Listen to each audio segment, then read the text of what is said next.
चट मंगनी पट ब्याह की कहावत का मतलब तो हिस्ट्री टीचर ने हमें बता दिया। कल मंगनी हुई और परसों ब्याह। अरे हमारी मिस ने तो मंगनी से ब्याह तक की दौड़ में पीटी उषा को पीछे छोड़ दिया है। उनका नाम तो Guinness book of world records में जाना चाहिए। बिल्कुल। Guinness book of world records? किसका नाम लिखा रहे हो पूजा? आपका मिस। मेरा? किस खुशी में? मैंने क्या किया? अरे ये सब क्या है? उद्घाटन मिस। उद्घाटन? किस चीज का? आप उद्घाटन करके तो देखिए मिस। ठहरिए ठहरिए।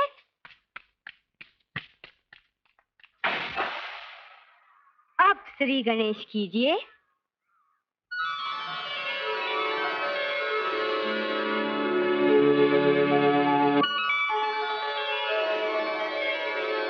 पूजा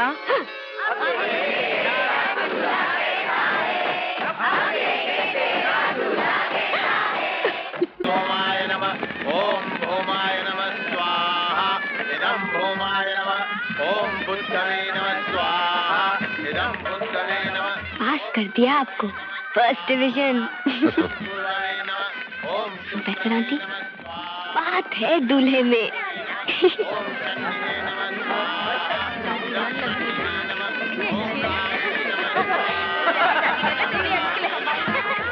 अच्छा क्या कह रही है आपकी बच्ची? आपके बेटे की तारीफ कर रही है। ठाकुर साहब, लड़के के पिताजी आपको याद कर रहे हो। इदं कृष्णवे नमः। ओम राहवे नमः। बेटी जरा से संभालना, इसमें रुपए। जी अच्छा। प्रोफेसर साहब, आपने जो दहेज के बारे में स्टेज पे ड्रामा किया, बड़ी तारीफ सुनी है लोगों से। माफ कीजिएगा, आपने मुझे याद किया। उमराव सिंह जी, एक्सक्यूज जी, आइए आपसे दो बातें करते हैं। स्वस्ति नस्तारख्यो आरिष्टनेमि स्वस्ति नो। ये अन्याय न करो रघुवीर सिंह जी।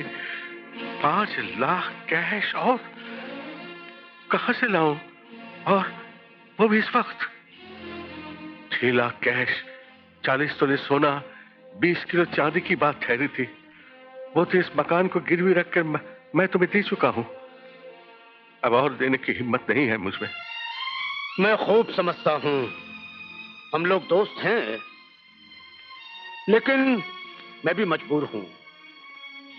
अपनी बेटी की शादी में मैंने जो कर्जा लिया था वो अभी तक नहीं उतरा है। बेटी की शादी में कर्ज लिया था? ये क्या कह रहे तुम?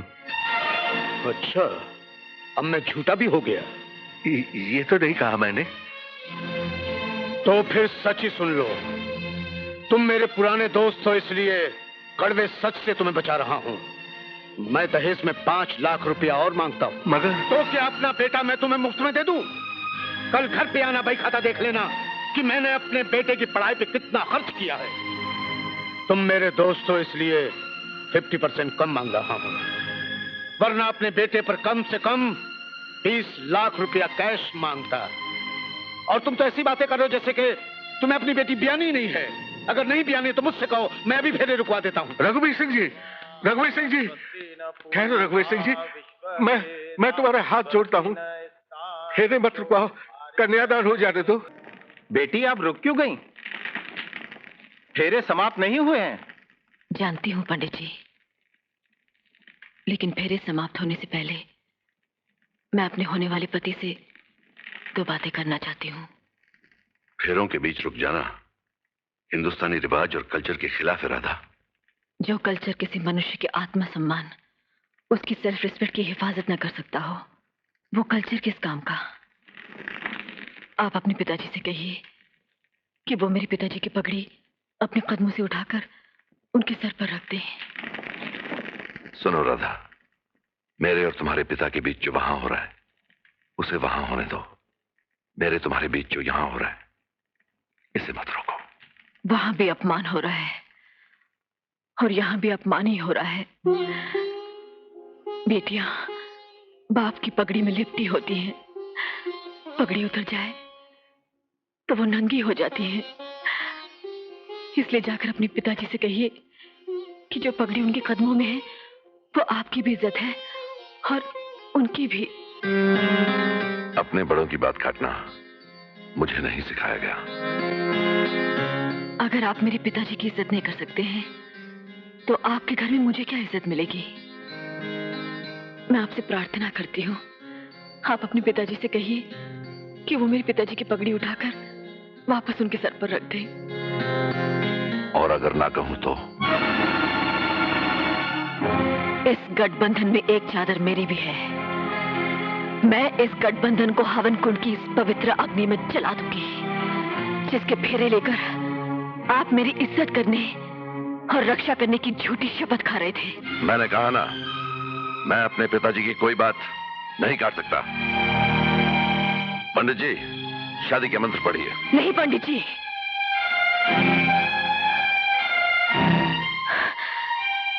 जिस शादी का आधार प्रेम न हो, मान सम्मान न हो, वो शादी शादी नहीं बल्कि हमारी संस्कृति का अपमान है।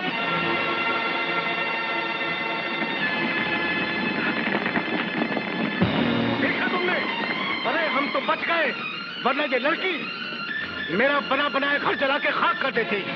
तुम अपनी बेटी के लिए कोई और लड़का ढूंढ लो, मैं बारात वापस ले जाऊं। कहो, मेरे दरवाजे पर आई हुई बारात वापस न ले जाओ। वापस न ले जाऊं तो क्या यहाँ रुक कर अपना और अपने बारातियों का अपमान कराऊं? चलो बेटे, चलो यहाँ से। नहीं, मैं हाथ जोड़ता हूँ। नहीं डैडी, आप हाथ मत जोड़िए, जाने दीजिए इन्हें। ये बारात नहीं, अपना बेटा बेचने वालों की एक टोली है जो हमारे हिंदुस्तानी सभ्यता की अर्थी उठाने आई है। तुम चुप रहो।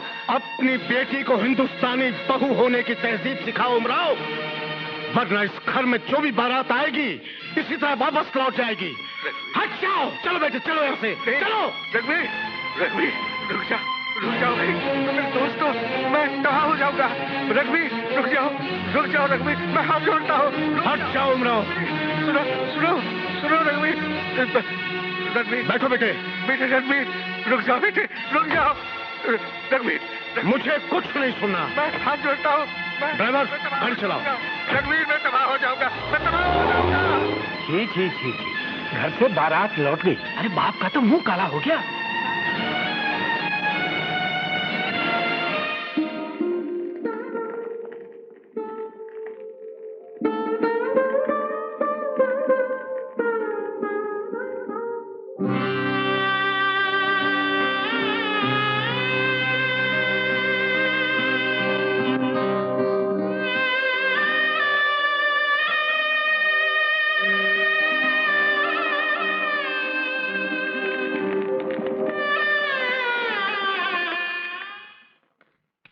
राधा, राधा,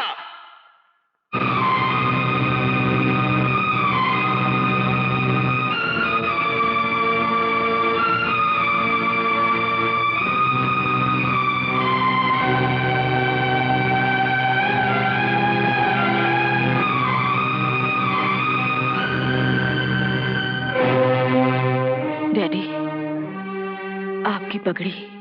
मेरी पगड़ी तो तुम्हारी बदतमीजी ने उछाल दी। अपने बाप की और अपने खानदान की इज्जत को मिट्टी में मिलाकर तमाशा देख लिया तुमने। खानदानों की इज्जत का रंग इतना कच्चा नहीं होना चाहिए डैडी कि उसमें आए दिन बेटियों का खून भरना पड़े। हमारे खानदान के सदियों पुराने इतिहास में ये पहली बारात है जो हमारे दरवाजे से लौट गई। जानती हूँ डैडी, लेकिन इस खानदान के इतिहास के साथ साथ इस खानदान की बेटियों को भी इज्जत से जीने का हक मिलना चाहिए। अगर आपने मुझे पढ़ाया लिखाया ना होता तो आज ये बारात भी न लौटी होती। और बारात लौटने से हमारी क्या जिल्लत हुई है डैडी? जिल्लत तो उनकी हुई जो लौटाए गए। रघुवीर अंकल एक फेरी वाले की तरह हमारे दरवाजे पर अपना बेटा बेचने के लिए आए थे। माल खराब था और वो दाम भी ज्यादा मांग रहे थे, इसलिए आपने उनका बेटा नहीं खरीदा। ये तकरीर तुम अपनी बेटी की शादी के लिए बचा रखो।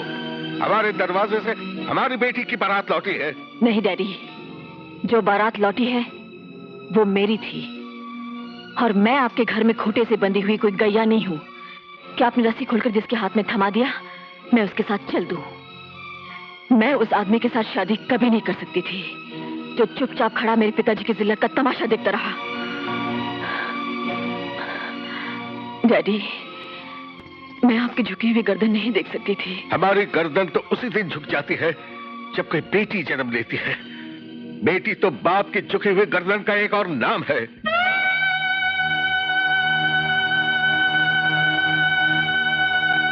शायद इसलिए आप लोग पहले जमाने में बेटी को जन्म लेते ही जिंदा गाड़ दिया करते थे।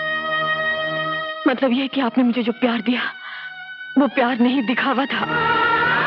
मतलब यह कि मैं आपकी बेटी नहीं, अपमान हूँ जिसे आप दिल पर पत्थर रखकर झेल रहे थे। खामोश!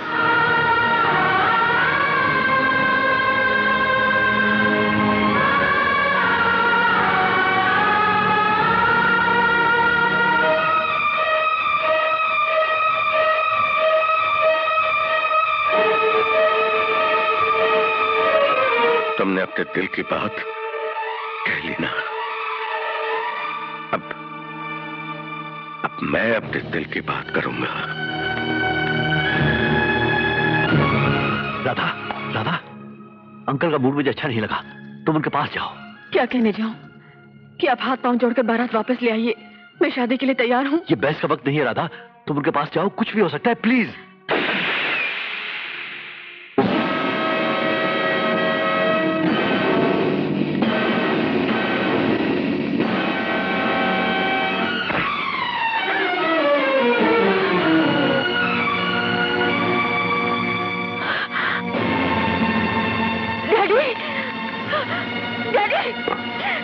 ये आपने क्या किया?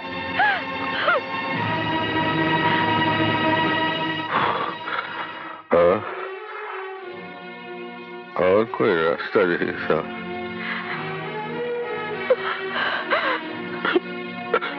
अब तुम्हारी जिंदगी सिर्फ तुम्हारी है। जो चाहो करो। कृष्णा, तुम मेरी मौत के गवाह हो।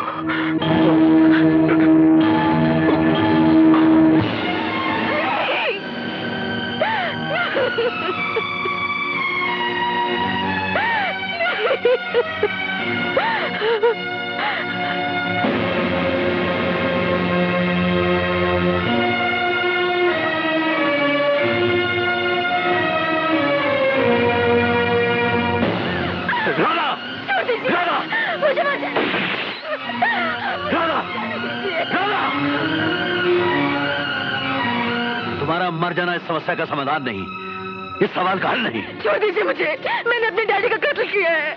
तुम्हारे डैडी ने आत्महत्या करके गलती की है और वही गलती तुम भी करने जा रही हो। और तुमसे पहले भी ना जाने कितनी लड़कियों ने शादी से पहले और शादी के बाद आत्महत्या की होगी। एक और आत्महत्या हालात को बदल नहीं सकती। जिस हाथ ने मेरे डैडी पर गोली चलाई वो उनके नहीं, वो मेरे हाथ से, वो ये हाथ से। और तुम इन हाथों से अपने आप पर गोली चलाना चाहती हो, अपने आप से लड़ाई करना चाहती हो। अगर गोली चलाना है, अगर लड़ना है तो समाज से लड़ो जिसने तुम्हारे डैडी को आत्महत्या करने पर मजबूर कर दिया। राधा, हमारी रणभूमि ये समाज है। इस समाज से बाहर जाकर, इस दुनिया से बाहर जाकर ये लड़ाई लड़ी नहीं जा सकती। और ये ना सोचो कि अगर तुम नहीं लड़ोगी तो दहेज के खिलाफ लड़ी जाने वाली लड़ाई बंद हो जाएगी।